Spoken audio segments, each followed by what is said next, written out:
Bir bağışla bunu bağlayıp oğluna tabanlar Servetin tavuk yazan Gün soğanı teplem olanlar Gül var kibirine de katlar yarar Gül var kibirine de katlar yetme beni ne tabanlar Kim köpen yaza gün zamanı temple bana Çek hadi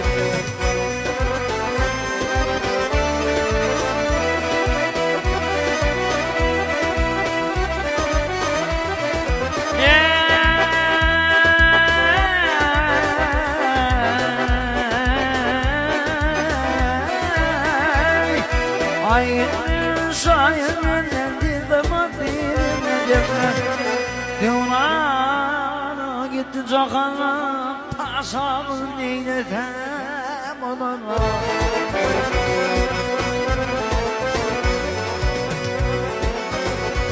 Çek hadi Hop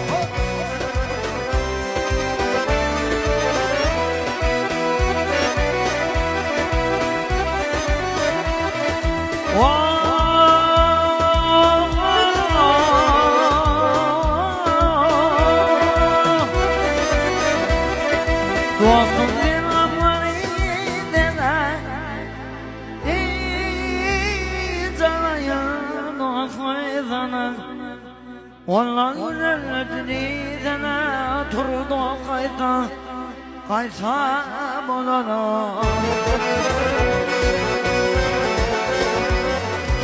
Gönül gönül yollar açtı yana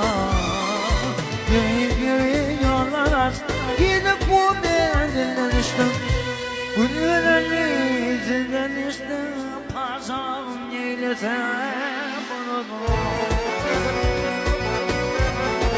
Çek çağda kan hadi bak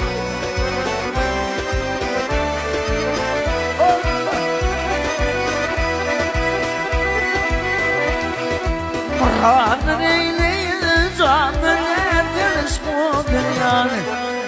Akuldan anladım pami turdu kaysam onunu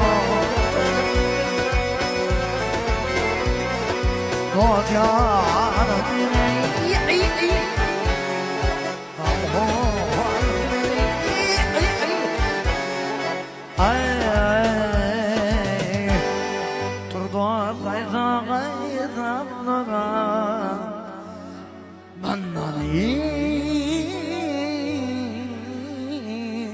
Kaysa bana